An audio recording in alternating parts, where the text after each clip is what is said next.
All right, we now shift focus to the devastating wildfire that swept across Hawaii a week ago and turned it into one of the nation's most celebrated island into an ashen moonscape. And the wildfires, of course, they've killed at least 101 people, a number that officials warn could double as the search, of course, continues. U.S. President Joe Biden said that he will also travel to Hawaii as soon as possible to review recovery efforts from wildfires that swept across Maui and killed dozens of people here. I've spoken to Governor Josh Green multiple times and reassured him the state will have everything it needs from the federal government. I immediately approved the governor's request for expedited major disaster declaration. That's a fancy word of saying whatever you need, you're going to get. And that'll get aid into the hands of people who desperately need it, who have lost their loved ones, who have lost their homes, their livelihoods, who have been damaged and destroyed. Meanwhile, to pace up the recovery and rescue efforts, a small number of active duty U.S. Marines have joined Maui's recovery efforts. The Hawaii National Guard, U.S. Coast Guard and U.S. Army Corps of Engineers are already on the ground, but a larger U.S. active duty response needs a formal request from Hawaii to begin the rescue operations there.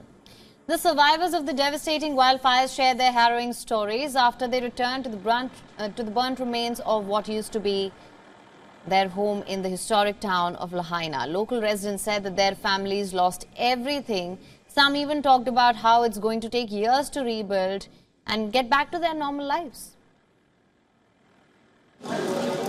Volunteers offered water, food, and mental health services to residents of what was once the town of Lahaina on Hawaii's Maui Island, after wildfires incinerated the historic waterfront community. Among those helping is Kanamu Balanbin. First day that I went into Lahaina and to see the town where I coach football, where we do community events and we do fundraising for all the sports groups, I was devastated. I was a wreck. I needed mental health, and I considered myself a strong leader, but it broke me. It still breaks me.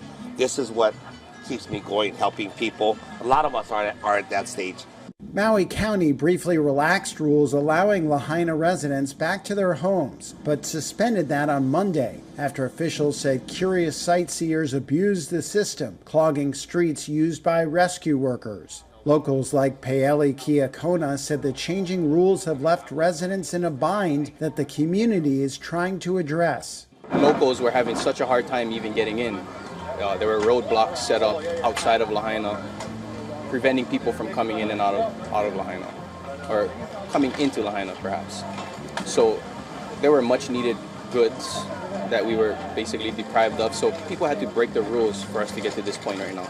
And I asked people, what would we really have right now if we didn't break those rules? People would be starving, people would be thirsty, starving, would not have clothes on their back. So this is the type of things that our community does best, and we stick together. The inferno was fanned by winds gusting up to 80 miles per hour, burning at temperatures that Hawaii Governor Josh Green said reached 1,000 degrees Fahrenheit. The death toll from the disaster continues to climb. As I shared earlier, the scale of destruction is incredible, so our hearts are broken even a little bit more than when we were together 48 hours ago with the extra fatalities.